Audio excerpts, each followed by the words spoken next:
Hello everyone, welcome back to my channel IAS commando. तो इस video में हम बात करेंगे कि यूपीएससी के प्रिपरेशन से मेंटल एंड इमोशनल पेन कैसे हटाया जाए। ऑलराइट, तो अभी देखिए प्रीलिम्स का पेपर इतना टफ आया एंड बिल्कुल भी यूपीएससी ने रहम नहीं दिखाया, ना ही सीसैट में और ना ही प्रीलिम्स के जीएस के पेपर में। ऑलराइट, तो बिल्कुल भी लीवे नहीं दिया गया, क्वेश्चन की टफनेस को मेंटेन करके रखा गया। तो अभी हम इस कंडीशन में हमको मेंटल और इमोशनल पेन है because people are living in very very tough towns, है ना, जहाँ पे फाइनेंशियली रहना पॉसिबल बहुत ही कम लोगों के लिए पॉसिबल है without mental pain. Alright, because you are taking money from the home और बहुत ज़्यादा मेंटल प्रेशर रहता है स्टूडेंट्स के ऊपर। तो इस कंडीशन में मेंटल और इमोशनल पेन यूपीएससी प्रिपरेशन से कैसे हटाया जाए। ऑलराइट, अब देखिए मेंटल और इमोशनल पेन पूरी तरीके से तो रिमूव नहीं हो सकता है, बट हाँ हम उसको टॉलरेबल लिमिट्स के अंदर ला सकते हैं ताकि वो हमारी पढ़ाई हमारे काम से ना इंटरफियर करे। ठीक है, तो अभी इस कॉन्टेक्स्ट में देखते हैं कि यूपीएससी के प्रिपरेशन में एंजाइटी सबको महसूस होती है और ये एंजाइटी बेसिकली होती क्यों है। ठीक है, तो अभी देखते हैं। अब देखिए एग्ज़ाम का स्ट्रक्चर ही ऐसा है कि 3 टियर एग्ज़ाम है। आपको हर टियर के लिए अलग अलग प्रिपेयर करना पड़ रहा है एंड देन हर टियर में ऐसा भी नहीं है कि बहुत ही डिफाइंड सिलेबस है। एंड आपको क्या लगता है कि आप प्रिपेयर्ड तभी हो जब when you have read the entire syllabus and you have revised it multiple times. Alright, तो आपको ऐसा लगता है कि एंटायर सिलेबस जब तक कंप्लीट नहीं हुआ है तो you are not able to, you are not, you will not be performing very well. और यहाँ पे सिर्फ सिलेबस कंप्लीट करने की बात नहीं होती है, यहाँ पे हमको अपनी प्रैक्टिस भी करनी होती है। तो फॉर एग्जांपल किसी ने पढ़ लिया बट ही और she has not done MCQs practice very well, और ही और she has not done answer writing very well. Alright, तो इतना मेहनत करने के बाद भी स्किल में अगर कमी रह गई तो UPSC can eat our chances of selection. Alright, तो अभी इस कंडीशन में क्या किया जाए, बिकॉज देखिए हर स्टेज पे काफ़ी सारे मेन पॉइंट्स आ रहे हैं। ठीक है ना, तो अभी देखते हैं कि हमको इतना सारा है क्यों एंजाइटी। तो पहला तो anxiety of completing the entire syllabus है। ठीक है ना, अभी हमको ये लोग भी मिल जाएंगे कि हमने कुछ नहीं पढ़ा, हमने ये नहीं पढ़ा, वो नहीं पढ़ा, and then also we got clear. तो होगा, आपको नॉलेज होगा, आपको वहाँ पे पढ़ने की ज़रूरत नहीं होगी। बिकॉज कभी ना कभी ऐसा होता है, because of out of interest हम कुछ रीड कर लिए और देन हमें वो बन जाता है, तो हमको लगता है कि हमको वो सब पढ़ने की ज़रूरत नहीं है एंड हमने नहीं पढ़ा एंड देन हमारा हो गया, तो it's a very easy thing. No, it's not like that. ठीक है ना, तो anxiety of completing the entire syllabus, अभी सिलेबस ही रोज बढ़ रहा है एक पेपर से and it can increase up to a lot of volume. ठीक है ना, एंड नाउ देर आर, अभी आपको योजना पढ़नी है, आपको कुरुक्षेत्र पढ़नी पड़ती है, you want to enrich your answers. तो इस कॉन्टेक्स्ट में एंजाइटी बहुत बढ़ जाती है किसी की भी।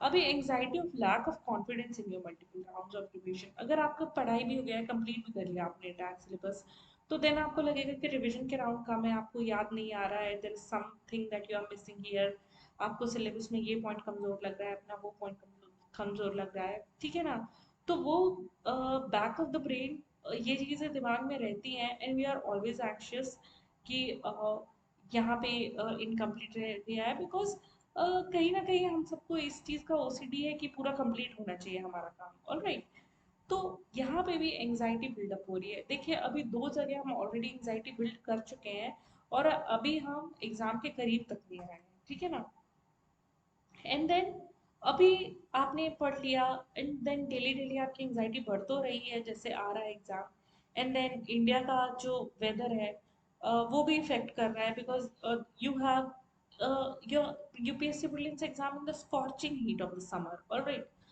अब लास्ट डे ऑफ एग्जाम जब आ रहा है तो there are many people who are not able to sleep well. तो वहाँ पे एंजाइटी हो रही है कि whether I will be able to mark, कहीं से मिस्टेक्स ना हो जाए, कहीं ये नहीं हो जाए, वो नहीं हो जाए। ठीक है ना, ऑलरेडी अब हम 3 पॉइंट्स बढ़ा चुके हैं अपनी एंजाइटी के लेवल के, है ना। And then anxiety about the cut off, अब एग्जाम दे करके आ गए, ठीक है, अभी भी खत्म नहीं हुआ एंजाइटी, है ना, हमने पढ़ लिया, सिलेबस कंप्लीट कर लिया, एग्जाम दे करके भी आ गए, we have cross that barrier too, अब हमें कट ऑफ की एंजाइटी है, ठीक। अभी कट ऑफ की एंजाइटी है, और साथ ही साथ anxiety about the result date. तो अभी तो फिर भी यूपीएससी काफी रेगुलर दिन लगा है, बट देन कभी 40 दिन में, कभी 30 दिन में, कभी 15 दिन में। And because now there is so much less time between UPSC prelims and main, तो अभी रिजल्ट डेट की anxiety, anxiety about checking your results. Alright, अब आपका रिजल्ट डेट भी पता चल गया, तो how to open that PDF and to type your roll number so that you get to see कि आपका हुआ है कि नहीं। अभी हुआ है या नहीं हुआ है, उसके बाद दो चीजें होती है, आप दोनों ही चीजों में इमोशनली रिएक्ट कर रहे होते हो, ठीक है ना। अगर किसी का हुआ है, ठीक है ना, तो believe me, when the UPSC prelims result comes, ठीक है ना, तो खुशी तो होती है if you see your name in the list, but then वो खुशी टिकती सिर्फ 2 या 3 मिनट ही है। ऑलराइट, 2 या 3 मिनट ही आपकी खुशी टिक पाती है, because then you are again worried कि आपको अब मेंस की प्रिपरेशन करनी है। अब मेंस की प्रिपरेशन कर रहे रहते हैं, तो देन आपको हर जगह कमियां ही कमियां दिखाई देती हैं। And then answer writing practice करना है, बहुत सारा पढ़ना है, बहुत सारा रिमेम्बर करना है, तो बहुत सारा आपने अपने ऊपर प्रेशर बना लिया है। Again sleepless night you have, and I'm preparing for mains, and then anxiety, you have anxiety about mains result too, ठीक है ना, पेपर दे आए, सब कुछ हो गया, एंड नाउ इतना टफ पेपर है, because when you give exam 2 times a day, and then that too for continuous 3 days, GS के पेपर, तो आपने जो साल भर में किया है, you are just you have to take out the best of that, है ना, in those 3 hours, in those 6 hours, तो अपने दिमाग से बेस्ट निकालना है उन 6 घंटे में। तो वहाँ पे एंजाइटी बिल्डअप हो रही है, बहुत प्रेशर से आप आए, एंड देन ठीक है, 1-2 महीने रिलैक्स करने का मिलता है, again then you have anxiety कि अभी यहाँ पे पेपर पढ़ना है कि नहीं पढ़ना है। Some people do answer writing also even after giving their mains examination. तो ये बहुत ही अच्छी बात है आप कर रहे हैं, because then you are evaluating yourself very objectively, ठीक है ना। अभी आपको मेंस रिजल्ट की एंजाइटी होगी कब आएगा result, because when I give my UPSC examination, तो बार बार रिजल्ट बहुत ज़्यादा डिले होता था, ये केस फंस गया, वो केस फंस गया, ठीक है ना। And then I would think now about what to do now. तो ये वाली चीज़ें भी हैं, एंड देन यूपीएससी में अभी आपका हो भी गया मेंस में, ठीक है, नहीं हुआ तो then you are again back to square one. Then आप फिर प्रीलिम्स की प्रिपरेशन करेंगे, it is one of the toughest examination prelims. Then you have to again read everything, and then interview preparation में ना, not for everyone I would say, IITians and doctors and some CAs are well secured about their personality, but then some are not, है ना, people are insecure about their personality। तो अभी देखिए, अगर आपने basically there are some people who are really privileged, and I am not criticizing their privilege, यहाँ पे कोई nepotism जैसी चीज़ों के बारे में बात नहीं हो रही है, but they are living in the capital city of India, है ना, and then they have a lot to do in the capital city of India. They have a lot of sports to play, a lot of camps and batches and NCCs and everything to join. All right, तो उनका Daph definitely ज़्यादा अच्छा दिखेगा than a duff of a person who comes from a hinterland, है ना। तो and when somebody comes from hinterland, or I have seen this thing, that often the UPSC examiner and also uh, uh, people in the mocks, they are not aware of your background, of your hinterland, of your city. So basically आपसे तो question नहीं पूछे जाएंगे आपके own city, आपके states के problem में, कोई बहुत ही कंसिडरेट होता है तो पूछ लेता है कि what are the main problems of your city, of your state, of your village, from wherever you are. But then वो जो एकेडमिक अचीवमेंट्स हैं और जो इधर उधर के मेडल्स हैं, वो बहुत बड़े अचीवमेंट लगते हैं उनको, एंड दे वो होते भी हैं because somebody has worked very hard to get them, but then जहाँ पे अपॉर्चुनिटीज ही नहीं थी, जहाँ पे बताया ही नहीं गया कभी इन सब चीज़ों के लिए, then how to do that and how to put that on DAF, ठीक है ना। तो ये वाली चीज़ें जो है वो इनसिक्योरिटी बिल्ड करती हैं लोगों की पर्सनालिटी, लोगों का अपने आप में पर्सनालिटी के लिए, ठीक। एंड देन गैप ईयर्स, बहुत सारे लोगों को बहुत ज़्यादा टाइम लग जाते हैं इंटरव्यू तक पहुंचने में, so then you have a gap. Alright, so for example I have read a interview transcript of some person, So he used to give interview every year for 4 years, and then again and again he was asked the question that why are you not doing anything? And see, बहुत ही for example, I don't remember the name of the board, but then again वो पूछते हैं बार बार कि what were you doing from all these years, all right. कभी कभी first second और tenth वाले को भी पूछ लेते कि what were you doing in all these years. So अभी आप क्या कर रहे थे all these years? So UPSC preparation is not a cake walk, all right. वहाँ पे समय लगता है, you have to give time to your studies. So I think it's a little inconsiderate of the UPSC people that they completely like uh, put things like when you are preparation when you are preparing for UPSC you are doing nothing, all right. तो ठीक है, मैं मानती हूँ कि financially बहुत ज़्यादा वो अपनी फैमिली को कंट्रीब्यूट नहीं कर पाएगा, वो अपने करियर में नहीं बढ़ रहा है in those years when he is preparing for UPSC. तो बट ऐसा नहीं है कि वो ग्रो नहीं हो रहा है, ऐसा नहीं है कि वो किसी लायक नहीं है, because he is preparing. He is उस वो फाइनेंशियल मैनेजमेंट सीख रहा है इन द सेंस कि now when you are borrowing money from your home and you are living in an expensive city, so then you know how to save, all right. और फिर आपको responsibility आ रही है उस मनी के लिए, आपको रिस्पॉन्सिबिलिटी आ रही है अकेले रहने के लिए, आपको रिस्पॉन्सिबिलिटी आ रही है बहुत ज़्यादा हार्ड वर्क करने के लिए. सो otherwise why you have made this examination, all right. तो डेफिनेटली वो एक ट्रिक, एक प्रेशर बिल्डिंग टेक्निक भी है जो यूपीएससी के एग्जामिनर्स यूज़ करते हैं. बट देन मॉक्स में तो बिल्कुल ही किसी भी कैंडिडेट को वैसा कर दिया जाता है. एंड बिकॉज वो मॉक देने जा रहा है तो वो उस फीडबैक को बहुत ही ज़्यादा सीरियसली लेते हैं एस्पिरेंट्स, मैंने देखा है. एंड बहुत ही ज़्यादा इनसिक्योर फील करा करके, so then your preparation is getting ruined already, ठीक है ना. तो मैं ये नहीं कह रही हूँ कि ये चीज़ें गलत है, सही है कैसी नहीं है. I am just saying that these things are the one that builds anxiety, है ना. एंड इस चीज़ को ख़त्म करने के लिए, बिकॉज बाहर की कंडीशंस नहीं चेंज होंगी, external conditions will not become according to you. You have to have that capacity to adjust yourself, all right. तो पर यहाँ पे क्या होता है कि when people are constantly insecure तो उनको लग रहा है कि we are just insecure, उनको वो एंजाइटी वाली बात दिख ही नहीं रही है, ये जो back of the mind build हो रही है, ठीक है ना. तो this is destroying your mental health completely. And जब आपकी ये मेंटल हेल्थ डिस्ट्रॉय हो रही है तो आपकी मेंटल हेल्थ बस एक ही चीज मांग रही है, सिलेक्शन, ऑल राइट. तो एंड देखिए, सिलेक्शन आ भी सकता है, नहीं भी आ सकता है, but in every case you have to be there, because आप अपनी लाइफ को सिर्फ इतना में रिड्यूस नहीं कर सकते कि आपने पढ़ा एंड देन एक एग्जाम था जिसमें हुआ, तो उस बेसिस पे आप खुश या दुख, बिल्कुल खुश और दुख और अपनी लाइफ को बिल्कुल उसी सांचे में डाल दे. No, that is not a good thing, all right.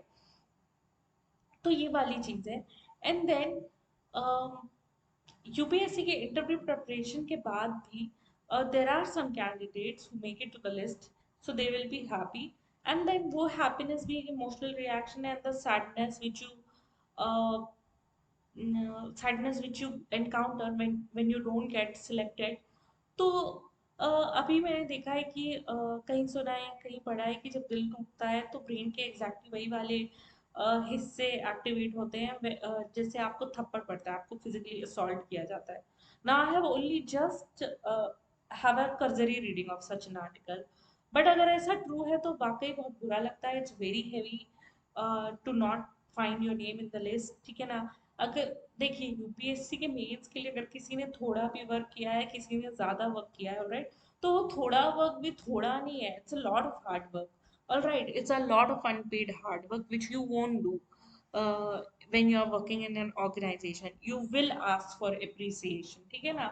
तो वहाँ तो the people who are not coming into the UPSC वो हार्ड वर्क कर रहे, दे आर गेटिंग पेड, वो अपने करियर में आगे बढ़ रहे हैं, बट देन आपका सिर्फ एक ही है कि वो रिजल्ट जो है वो है, ठीक है ना. तो it depends everything on your result. तो हम क्या चाह रहे हैं कि हमारी जो प्रोसेस है वो इस साइकिल से पेन और इमोशनल जो कंडीशंस उससे अटैच हो चुकी हैं, because there is so much of motivational videos, so much of motivational content, ठीक है ना। एंड वो मोटिवेशनल कंटेंट सिर्फ एक ही डायरेक्शन में पॉइंट आउट करता है कि आपको सक्सेस मिलनी चाहिए, but it's not all about the success, है ना। देखिए हम लाइफ में अपने लिए अपॉर्चुनिटीज तो क्रिएट कर ही लेंगे, है ना। तो यूपीएससी प्रिपरेशन में प्रेशर लेने की जरूरत नहीं, alright. You will be able to do something in your examination if you survive the process, है ना। तो अ, क्योंकि साइकिल ने बार बार, जिसने काफी अटेम्प्ट दिए, साइकिल ने बार बार आपसे बहुत कुछ ले लिया है, ठीक है ना। It has taken one of your very precious years, ठीक है। तो but the thing is that you work hard, है ना। और हार्ड वर्क के बदले में अप्रिसिएशन, तो जो हमारा सबकॉन्शियस ब्रेन है वो तो मांगता ही है। तो अब इसको क्या करें, तो आप अपने सबकॉन्शियस ब्रेन को पहचानिए कि अगर रिजल्ट आता है, नहीं होता है, तो do not react emotionally to your result. देखिए एक तो वाली बात होती है कि डेफिनेटली प्रिपरेशन में कमियां रह जाती है और हमको पता रहता है कि हमको आइडिया नहीं हुआ था how to do this subject, that subject, this answer writing, these things, ठीक है ना। तो इन चीज़ों को तो इवेल्युएट किया जा सकता है ऑब्जेक्टिवली, और अगर आपको लगता है कि there was a genuine mistake from your efforts side of view, alright, efforts point of view, तो you can definitely continue UPSC preparation, you can go. लेकिन अगर आपको ऐसा लगता है कि आपने अपने 100% एफर्ट्स दे दिए हैं and it is not leading to anything, ठीक है, तो एक बार बस इतना इवेल्युएट कीजिए कि आपने कहीं कोई स्टेप तो गलत डायरेक्शन में नहीं ले लिया था। अगर आपको लगता है कि आपने स्टेप गलत डायरेक्शन में नहीं लिया हुआ था, and then you are feeling कि अपने हमने पूरा एफर्ट दे दिया हुआ है, तो वी कैन डेफिनेटली गो, ठीक है ना। We can definitely leave the process. उसमें कोई वो नहीं है कि 4 साल दे दिए, 3 साल दे दिए, 5 साल दे दिए तो I have to give my 6th year, no, it is not like that. That 6th year somewhere else can give you a lot of happiness which now you will not find here, all right. And I am not dissuading you to give UPSC until your 6th attempt. I am just saying that uh, do not react emotionally to your results, get your financial condition sorted, है ना कुछ काम तो मिल ही जाता है when you are doing so much of hard work, ठीक है ना। तो फिर आप 6 अटेम्प्ट तक करें तो दिक्कत नहीं है, otherwise the board also does not like candidate जिसका ना बहुत अटेम्प्ट हो गया हो, that is a fact and I it's very sad to say, but still कई ऐसे कैंडिडेट्स हैं जिन्होंने आखिरी अटेम्प्ट में निकाला हुआ है, they were not doing anything else, ठीक है ना। तो इसमें कोई हार्ड एंड फास्ट रूल नहीं है, मैं बस इतना बता रही हूँ which are the information that I have gathered from my peers, ठीक है ना, कि how they feel in the UPSC interviews. तो it is about all these things. अभी आप इवेल्युएट करिए ऑब्जेक्टिवली, एंड देन अगर आपको लगता है तो यू कैन कंटिन्यू और leave your preparation, but do keep in mind कि आप अपने मेंटल और फिजिकल कंडीशन को भी देखिए, because the sitting is involve for such a long hours, इतने देर देर पढ़ना रहता है, तो your spinal get cord get affected because human body was never made for sitting, it was made for walking, ठीक है ना। तो योर स्पाइनल कॉर्ड में get affected, so things like these will happen, है ना। And your mental condition too, so look after your mental condition, meditate, talk to friends, go out, play some sports, है ना। तो these things are necessary, listen to some music, थोड़ा पसीना बहाइए, है ना, so that uh, you get good happy hormones, है ना। so ये सब चीज़ों की ज़रूरत है, मेंटल कंडीशन को बराबर बना करके रखिए। बहुत ज़्यादा यूपीएससी से रिलेटेड अफवाहें और गॉसिप है उसमें मत एंगेज करिए, ठीक है। तो इन चीज़ों का ध्यान रखिए, take a break if needed. तो अगर आप चाहते हैं कि एक अटेम्प्ट स्किप करना है तो कर दीजिए एक अटेम्प्ट स्किप, है ना। आप उस साल में कुछ अच्छा ही सीखेंगे, मे बी अगर कुछ नहीं भी हुआ तो learn patience in that year, learn stillness in that year, all right. कि कहीं जिंदगी ना भी जा करके अगर हम किसी डायरेक्शन में हार्ड वर्क कर रहे हैं तो still we can live, alright. तो अगर आपको लगता है कि आपको ब्रेक लेना चाहिए, आपको दूसरा कोई एग्जाम अटेम्प्ट करना चाहिए, then you can come back to UPSC, you can definitely do that, उसमें कोई खराबी नहीं है, that is also a good idea.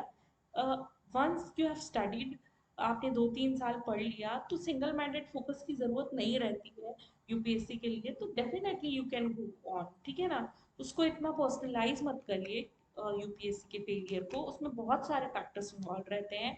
बहुत ही डाइवर्स डाइवर्स बैकग्राउंड से लोग आए हुए हैं, बहुत ही डाइवर्स उनकी एजुकेशन कंडीशन है, इवन ऑप्शनल हमारा अलग अलग है, and the copies are check by different different person, ठीक है।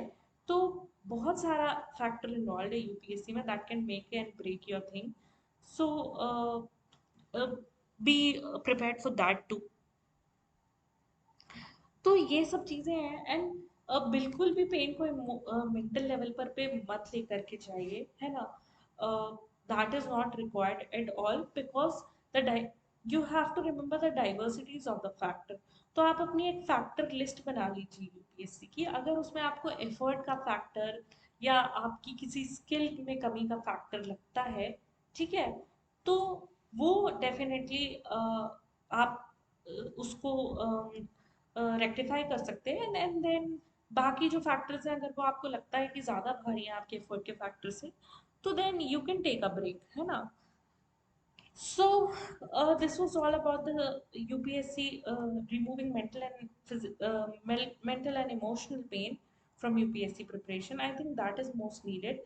Why? Because definitely the paper of UPSC prelims 2023 has been served in such a way that it has got a lot of pain for the aspirants. I have never seen such angry aspirants in my life. All right. तो आप इस चीज़ को ध्यान में रखें कि यहाँ पे मेंटल और इमोशनल से कुछ नहीं होगा. The content we read, the facts we read, the more we work out, the more we have the chances of getting selected. It's just that you have to see that whether you have worked in the right direction or not. Thank you so much for the discussion, and we'll meet in the next video. And till then, all the best to all the UPSC aspirants. May all of you clear UPSC exam, your prelims, your mains, your interview, and make it to the list and be happy. Thank you. God bless you.